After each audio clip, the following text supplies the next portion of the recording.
Former Finals MVP Andre Iguodala is returning to the Bay Area. The Lakers got Kendrick Nunn for only a $5 million cap hit. This video ranks free agent deals no one's paying attention to in the top 10 NBA underrated signings of 2021's free agency. Remember, we're focusing on the players that change teams. Before continuing, over 3/4 of the people who watch this channel are not subscribed, so if you fall into that percentage, help the channel get to 50K by subscribing. Also, leave a like on this video, it takes a few seconds and makes a massive difference. Honorable mentions to Jeff Green going to Denver, Torrey Craig going to Indianapolis, JaVale McGee going to Phoenix, and Alex Len going to Sacramento. I thought those were under-talked about moves in addition to these. Number 10 is the former Houston Rockets Sam Dekker signing with the Toronto Raptors. Maybe he's most well known for the player who fell on his face at MSG. But after short stints with the Clippers, Cavs, and Wizards, Dekker went to play overseas. In 2019-20, Sam signed with the United League in Russia. In 2020-21, Dekker went to play in the Turkish Super League, where he gained the attention of the NBA for a second time in his basketball career. In 33 minutes per game, the former number 18 pick from 2015's NBA draft shot 54% from the field, 45% from three-point range, and averaged 15 points per game. As you're seeing from the highlights in the Turkish league, the stretch big has springy hops and, of course, a solid touch from deep range. Based off his efficiency in one of the better pro leagues in the world, great under-the-radar pickup from Toronto's front office. Number 9, Rudy Gay going to the Utah Jazz. No, it's Rudy Gay! No!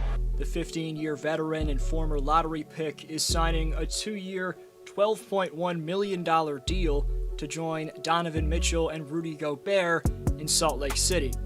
In his prime, the man was a 20-point scorer, but Father Times led to his numbers steadily decreasing over the last few years. Still, the 34-year-old Gay can be a nice pick-and-pop option next to Mitchell, as he shot a decent 38.1% from three-point range with the Spurs last year. The Jazz also brought in Hassan Whiteside on a veteran minimum, but since Rudy's game suits the modern NBA better, I went with him for this list. Regardless, a very nice offseason for the Jazz, who also brought back Mike Conley. Number 8, stretch big Kelly Olynyk signing with the Detroit Pistons. On an average of $12.4 million per year, the 8-year veteran born in my hometown of Toronto is headed to play in Detroit. With Olynyk being the oldest player on the Pistons, young guys like Cade Cunningham, Sadiq Bey, and Isaiah Stewart will look to Kelly for guidance. In 2020, Olynyk was on a Miami Heat team that got 3 wins away from winning the finals, averaging 12 points and shooting 40% from deep against the Lakers. Kelly's experience playing in the biggest moments should help the young Pistons relax under pressure. Olynyk's a versatile stretch big who's got a soft touch inside, as well as from three-point range. He's also an underrated passer, so he should be a good fit under Coach Dwayne Casey, and next to Detroit's flashy young core. Number 7, Patty Mills getting signed by the Brooklyn Nets on a 2-year deal worth $7 million. After 2 years in Portland to begin his career, the Aussie spent the next 10 years playing under Greg Popovich in San Antonio. Along the way, Mills established himself as a legendary three-point marksman and earned a championship ring. Patty shot 53% from the field and 50% from deep in the 2014 finals, which included a 17-piece to close out Miami in the Spurs' title-clinching win. The Nets' Big Three just got a player who ranks 73rd all-time, 6 spots behind Del Curry for the most three-point field goals in history. But Mills just turned 33, so when it's all said and done, he could easily rank in the top 30 in all-time three-point makes. In Bed-Stuy, the sniper from down under should help KD, Uncle Drew, and the Beard live up to expectations in 2022. Number 6, Finals MVP Andre Iguodala. I want Iguodala. Returning to where he won 3 championships over the span of 5 years in Oakland. Golden State also signed Otto Porter Jr., which was a great pickup, but putting Iggy back in Warrior threads was by far the more underrated deal here, made by Bob Myers and Golden State's front office. You may be thinking, D-Flow, he's aging. The guy doesn't have much left. This isn't that great of a pickup, but I'd actually attest to the argument that Father Time's gotten the best of Andre. With Miami, Andre played 18 minutes per game in this year's playoffs, shot 60% from the field, and averaged a steal per game against the Bucks. That included a game where he had 3 steals. It's insane to think that this man stole the Finals MVP from Curry back in 2015, but his defense on LeBron and efficiency from the field earned him that honor. For a team looking to resume their dynasty, Andre returning to the Bay Area brings back a familiar energy to the one the Warriors had during their span of dominance in the late 2010s. With Klay returning, the old 2014-15 and 2015-16 squads are back intact. Number 5 is the 25-year-old former 19-point scorer Kelly Oubre Jr., heading to the Charlotte Hornets on a $26 million deal over 2 years.